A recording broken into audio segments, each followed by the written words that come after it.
Hi, I'm Tessa Violet, and I'm hanging out with Rob on Front Row Live. Congratulations on your showcase last night. Tell me a little bit about the showcase and, how exciting is it to do your very first showcase? So super, super duper exciting. So we performed at Paramount. It was my first time in front of industry people in that sort of experience, but I've been prepped that, be prepared for people to be on their phones or, being half interested. I knew what it would be. And I went into it, and my manager was like, don't try and get people's arms going. Right. But my thought for myself is I really just wanted to be myself and have fun with it. And I immediately forgot everything I was supposed to not do. So I was like, arms, let's do it. And everyone was really receptive to it. I was blown away by the how kind and warm everyone was. It really felt like people wanted to be there, wanted to be present for the show. Right. So it was an incredible experience. I'm really grateful. Now, what was one of the highlights that you feel you had last night? Well, I really just... It's in my nature to want to try and control the outcome of all things, but I know that as a point of fact, you really can't control anything. So I wanted to go into it with open hands, knowing whatever comes from it, comes from it. Right. All I can do is be myself and enjoy the music. And I feel like that was a success. Wasn't too in my head. I enjoyed playing, and everyone was very kind. Yeah. Right. Now, reason why you're out here, aside from that showcase, I mean, you're promoting new music, new single, Crush. You're working on a new album, Bad Ideas. Yeah. Talk to me about Crush and tell me what it is about this song that, you wanted this to be the first listen for the new album. Yeah. So Crush is the second track on the record. It's the beginning of the story of what Bad Ideas is. It's, seeing something that you think would be really fun, a guy, and being like, ooh, you know what? We should have a thing, but maybe not wanting to be too vulnerable. It's like, I don't want to be with you. I just want to be a crush. Right. And I wrote the song. I was on my piano last year when I was writing this record. I was in the habit of trying to write from 9 to 3 every day. And I'd been sitting at my piano for a few hours and was just scrolling through his Instagram. And I was like, oh my gosh, it's been hours. I can't focus on what needs to get done. And that's the first line of the song. Yeah. Just wrote from the heart. I wanted it to be the first because it's really fun and it's the beginning of the story. Now, being that you wrote from the heart, obviously that means you're being vulnerable. Mm-hmm. What were your first thoughts when you were like, I'm going to make this a song? Knowing that other people were going to listen, especially whoever this person may be. Yeah. I guess that's just always been the case for me. I certainly lean on being an oversharer versus being an undersharer. So I connect most with songs when I feel like the artist is sharing a really vulnerable and raw part of themselves. Right. And I want to do that with my art as well. I think there's something special about when you have a feeling inside of you and you don't have words for it, it can feel bigger than life. Right. And when you give it words, you exorcise it from your body, and it has less power over you, I think. Wow. I've never heard it put that way, so that's cool. Well, I think that's why we listen to sad songs when we're sad. Right. You want words for how you feel. Right. I agree with that. But no one's ever put it that way. That's I feel like I understand it even more now. Great. You can thank my therapist for that. There we go. So Bad Ideas, new album. Tell me about this album and the tracks that are in the album. And you went back to work with Ernest on this record as well. You've been working with him for a while now. Yep. What is it about him that you keep coming back? And, what's it like in the studio with him? Oh, Seth is the perfect producer. He's the perfect producer. So I've worked with him all along. When I first had songs, I went to my friend John and I was like, John, I have a couple of songs. I've never worked on music before. It might be fun to work with a producer. I don't know, but I'm looking for someone who has a lot of ideas, is very creative, but also is going to be very gentle with me because I will be easily crushed. And that's exactly who Seth is. He's the type of producer that really wants you to make your best song. He wants to find what's right for you and not impose himself upon you. And we worked out of his home studio in the spare bedroom. Nice. The whole studio is probably 10 feet by 10 feet. Jeez. Easy. No vocal booth. Just the two of us. Amazing. So was that almost like a live session type of recording for the record?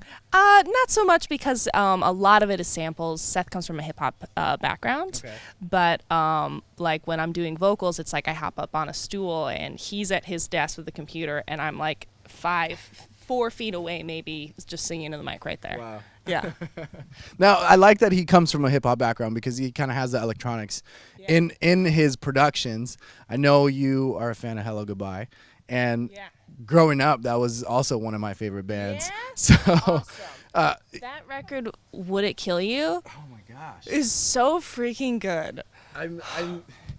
It's so sad because I'm so depressed that Forrest and the gang are like not really pursuing it. Like, imagine how much great music we would have today if Hello Goodbye was still be touring. Such a great, Right? so great. They had a new record come out, sort of recently, right? Sort of, but it hasn't been like Yeah. you know, the same as Hello Goodbye back in like 2007, 2009 maybe? Yeah. I'm not sure. Something like that. But yeah, so tell me a little bit more of your musical inspirations. Hello Goodbye obviously being one of them, but like, you know, who else kind of inspires to be the artist that you are today? Yeah. I love Hello Goodbye. The same time I was listening to that record, I was also listening to Miniature Tigers, Tell It to the Volcano a lot. Nice. Love them. But like, I also love Taylor Swift. Okay. I love Lorde. I love Jack Antonoff.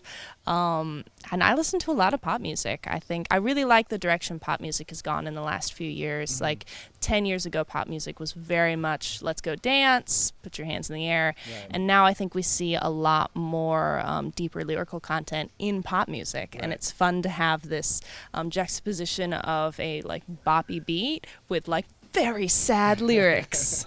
It's exactly why I grew up loving Newfound Glory, as I mentioned to you earlier. Awesome. So tell me, this is your second record. So how do you feel you've evolved as an artist within these past two albums? Yeah. I feel like I've really discovered who I am as a writer. Mm-hmm. And because when I put the first record out, I hadn't almost played any shows at all, just open mics before the first Wow. record.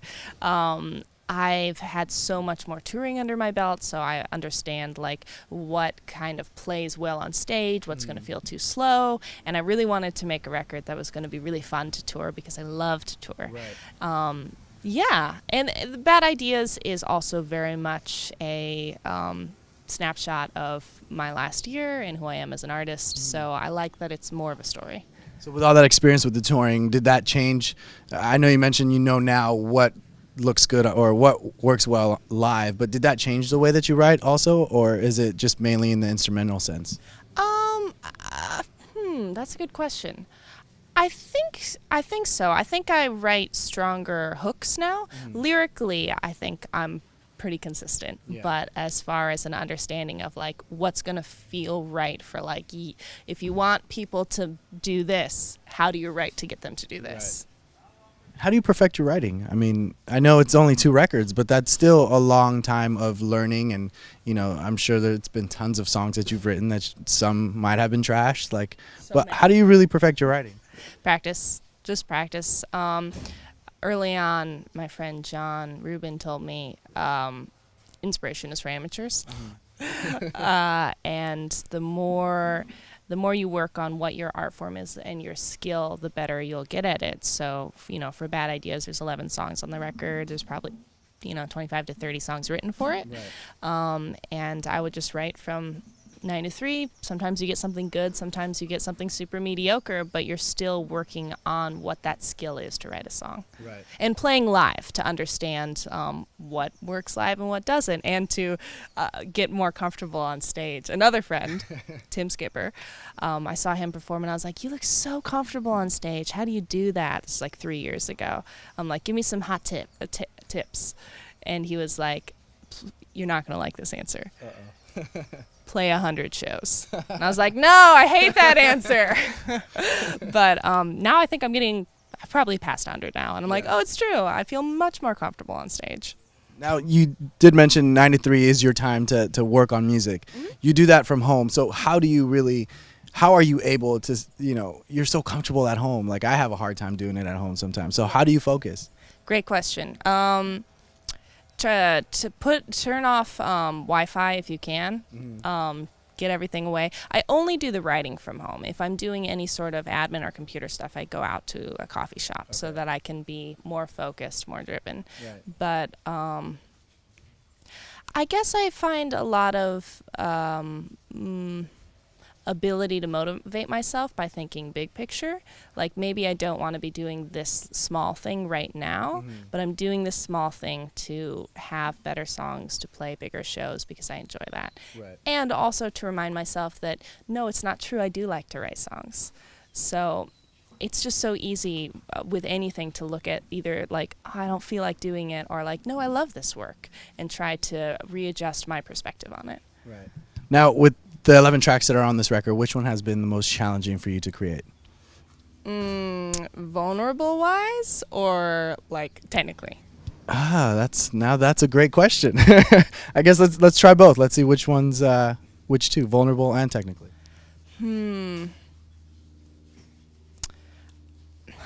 I don't the last 3 songs on the record I would say are pretty raw, vulnerably, and I feel pretty comfortable being vulnerable in this format. I guess I've been thinking lately, maybe I'll be surprised. Maybe I won't be comfortable with it when they come out. I don't know. Technically, there's a song called Bored that me and Seth really went back and forth with that one. We're like, we love it. We're like, but it's so weird. Maybe it's not right for the record. And in the last month, I'd been like, I've decided I don't want it on the record.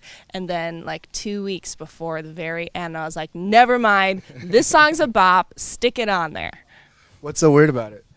It's got horns. It's got just like a huge instrumentation. There's like marching band snare on it. It feels very, and then in the second verse, it's just like this synth bass line. It's all over the place because lyrically it's about being discontent with everything and being like so on your phone and so in your head and so like, wow, I feel apathy, I feel bored. So I like the juxtaposition of having the song being all over the place. Watch it be a fan favorite. Yeah, maybe. That tends to happen. Yeah. That tends to happen. So when does Bad Ideas drop? August 3rd. And can we expect some more tour? I know you have a couple shows. I don't know if it's a tour, but with Dodie? Yes, I'll be supporting Dodie in September. Come see us play, although it is sold out. So I'm sure you can find a way, right? yeah, probably. Maybe the venue might get bigger. I don't know. Yeah, I'm super, super excited for that tour. I love Dodie's music. I love her as a person, and I love to play. So excited. Awesome. So for those fans that are not familiar with your music, what is Tessa Violet all about? Ooh, great. I guess I love to be honest in my songwriting. I write, from my life experience, and like I said, I like to put into words big feelings that I don't feel like I understand unless I have words for them. Yeah. And musically, bops. Nice. Well, thanks for hanging out with me. You guys be sure to check out Tessa Violet. New single, Crush, is out now. New album, Bad Ideas, drops August 3rd. And that's it for now. Thanks for watching. Don't forget, click that subscribe button.